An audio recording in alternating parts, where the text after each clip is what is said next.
une recommandation du Comité des droits de l'homme de l'ONU. Qu'est-ce que vous en pensez? Vous avez la parole. Nous avons Madame Fanta Ndiaye. Bonjour Madame. Madame Fanta Ndiaye, donc présidente de l'association des juristes sénégalaises. Si elle nous entend. Oui.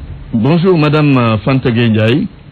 Bonjour Antoine. Alors, faut-il dépénaliser l'avortement au Sénégal? Je vous entends très mal. Faut-il dépénaliser l'avortement dans notre pays? Faut-il dépénaliser l'avortement dans notre pays? Oui. En tant que juriste, je dirais oui. Pourquoi? Pourquoi? Parce que le faisant, le Sénégal se conformerait à ses engagements régionaux et internationaux. Vous savez que le Sénégal a ratifié en 2004 le protocole à la Charte africaine des droits de l'homme et des peuples relatif aux droits des femmes. Et ce protocole, en parlant de la santé de la reproduction des femmes, nous aborde le sujet de l'avortement médicalisé.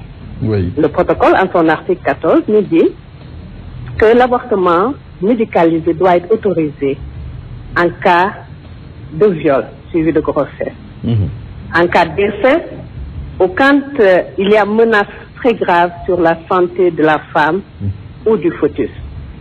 Donc, demander aujourd'hui au Sénégal la dépénalisation de l'avortement sous ces conditions, me trouve être une demande légitime, parce que juridiquement fondée sur des textes internationaux. Alors, là, que le Sénégal a ratifié. Oui, vous privilégiez certainement le droit, le volet humain, mais il y a aussi l'autre aspect, la dimension morale religieuse.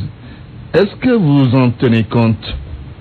On en tient compte effectivement, Antoine, et c'est ce qui fait que, vous savez, depuis presque plus d'un an, il y a une organisation qu'on appelle la Task Force, et qui regroupe une vingtaine d'associations de militants de droits humains, qui regroupe l'AGS, je peux en citer quelques-unes, l'ASBEF, AFEMS, Association des femmes médecins, la RADO, la FAX, l'Association des journalistes contre les violences et les abus sexuels, etc. C'est une vingtaine d'associations qui se sont regroupées autour de la Task Force. Et depuis quelques années, cette association est en train de voir, d'échanger avec aussi bien l'État qu'avec des associations religieuses, pour voir au Sénégal dans quelles conditions, parce que nous savons que nous sommes dans un pays qui est presque à 99% islamisé.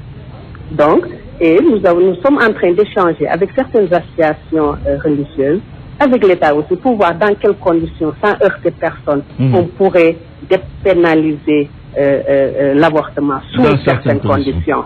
Croyez-vous que la morale accepte l'inceste? Est-ce que la morale l'accepte?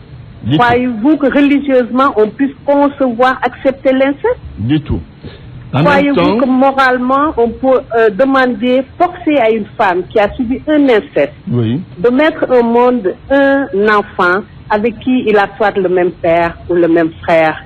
Est-ce que moralement c'est concevable? Ce qui est par contre contradictoire, c'est que la religion dit ne tue point. Ne tue point. Est-ce que c'est tuer? Non. Parce que quand on parle sous certaines conditions, on est en train de voir avec l'ensemble de ces associations et l'État pour voir dans quelles conditions. Quand on parle de dans quelles conditions, c'est de voir au moment avant que l'enfant ne soit viable, juridiquement et religieusement. C'est pourquoi je vous dis, on est en train d'échanger avec les associations de religieux, d'organisations religieuses, pour voir, selon ces associations, quand est-ce que l'enfant est viable. Parce que nous, en tant que juristes, on sait quand est-ce que l'enfant est viable. Donc, c'est vous dire que nous ne parlons pas de tuer, nous ne parlons pas de meurtre, nous parlons uniquement de santé physique et mentale de la personne qui supporte cette grossesse. Nous parlons des droits à la santé de la reproduction de cette personne qui porte cet enfant. Merci beaucoup, Madame Fanta Ndiaye. Cela pose par ailleurs la question de la bioéthique. Sans doute, on va en parler avec Imam Baïna, député à l'Assemblée nationale et islamologue. Imam, vous êtes en ligne. Bonjour. Bonjour, Daouda. Alors, quelle est votre opinion sur cette question, la dépénalisation de l'avortement au Sénégal?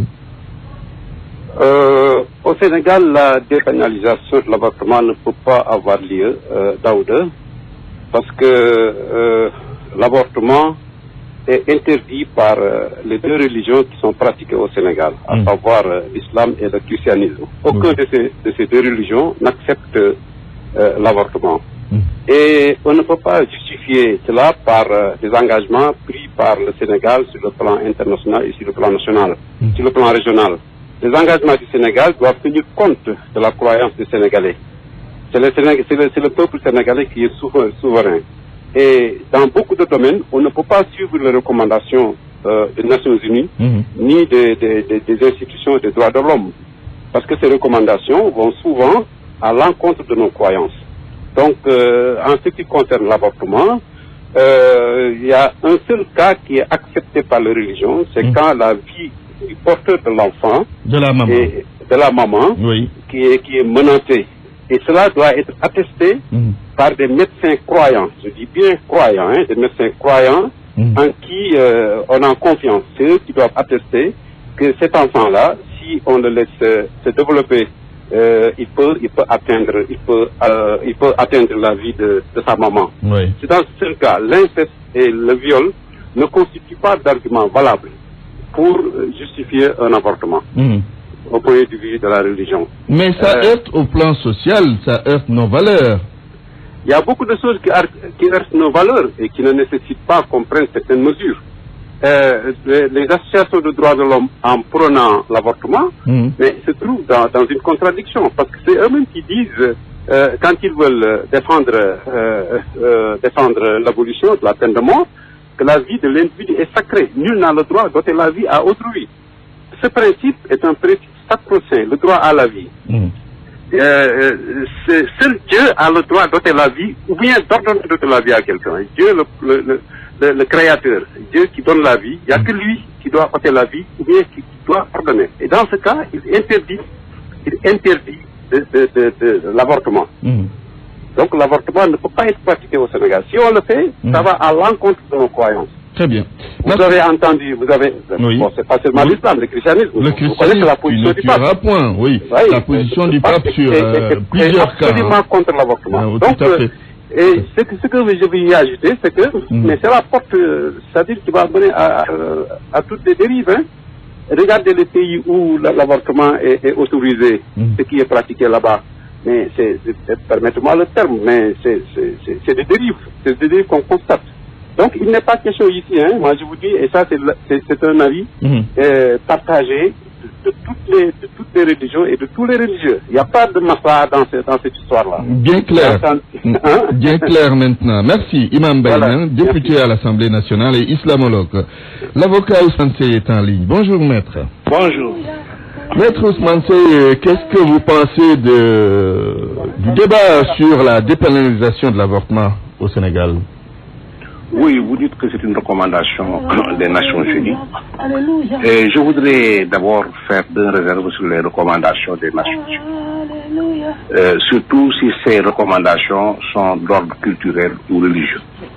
Vous savez que l'Afrique n'est pas représentée au Conseil de sécurité. Donc l'Afrique n'a pas voix au chapitre au niveau des Nations Unies. L'exception culturelle africaine est absente dans le contexte des Nations Unies. Oui. Je crois qu'il ne faut pas le faire plus. Et je crois qu'il est temps que tous les dirigeants africains se battent pour que le continent africain ait voix au chapitre au niveau des Nations Unies, dans la mesure où, quand les Nations Unies prennent, ou un démembrement des Nations Unies prend une recommandation, mais on dit que les pays africains sont obligés d'appliquer cette recommandation. Or, souvent, ces revendications ne tiennent pas en compte nos réalités culturelles et nos réalités religieuses. Deuxième réserve, ces décisions qui ont un caractère culturel ou un caractère religieux et qui ont une incidence religieuse dans nos vies, je crois qu'avant d'être appliquées, doivent faire l'objet d'un débat et d'un avis au niveau d'un conseil, tout simplement un conseil aux affaires religieuses qui regrouperait les musulmans et les chrétiens au niveau national. Maintenant, pour répondre à votre question, moi, je crois que j'ai le même point de vue que l'imam, le député Maïnia qui vient de parler. Parce que l'état actuel du droit sénégalais sur la question Et c'est la loi 2005-18 du 5 août 2005 relative à la santé et à la reproduction. Et l'article 3 de cette loi dit que le droit à la santé et à la reproduction est un droit fondamental. Et le code pénal punit sévèrement l'interruption volontaire de grossesse. Parce que, effectivement, pour nous, la majorité des Sénégalais et musulmans, l'interruption volontaire de grossesse est un crime. Parce que l'enfant est présumé né dès le 180e jour de sa conception. Donc, interrompre une grossesse, c'est tuer quelqu'un. C'est un crime, c'est un assassinat. Et je crois que la seule autorisation, parce que c'est l'article 15 de cette loi qui le dit, c'est que l'interruption volontaire de grossesse est interdite, sauf lorsqu'elle est autorisée par la loi.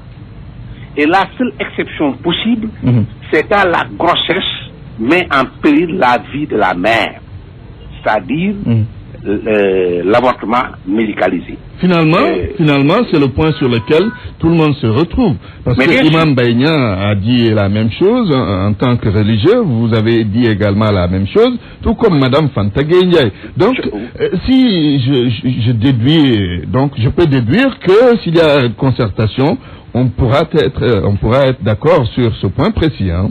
Oui, je crois que c'est le point consensuel. Je crois que toutes les religions, les militants des droits de l'homme, etc., doivent avoir comme point consensuel ce point-là. Quand la vie de la grossesse met en péril la vie de la mère, là, on doit autoriser l'interruption volontaire de grossesse à des conditions. C'est-à-dire qu'il faut que 3 médecins musulmans viennent consulter la maman et attestent qu'effectivement la grossesse peut mettre en péril sa vie.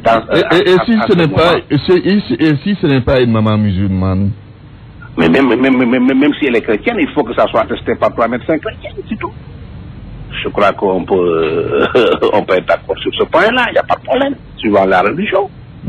Et je crois que vraiment c'est la seule exception qu'on peut admettre en matière d'interruption volontaire de grossesse. Sinon, tous les autres cas ne rencontrent pas notre agrément culturel ni notre agrément religieux. Merci, Maître Ousmane Seye, avocat à la Cour. C'est tout pour Point de vue aujourd'hui. Parlez français.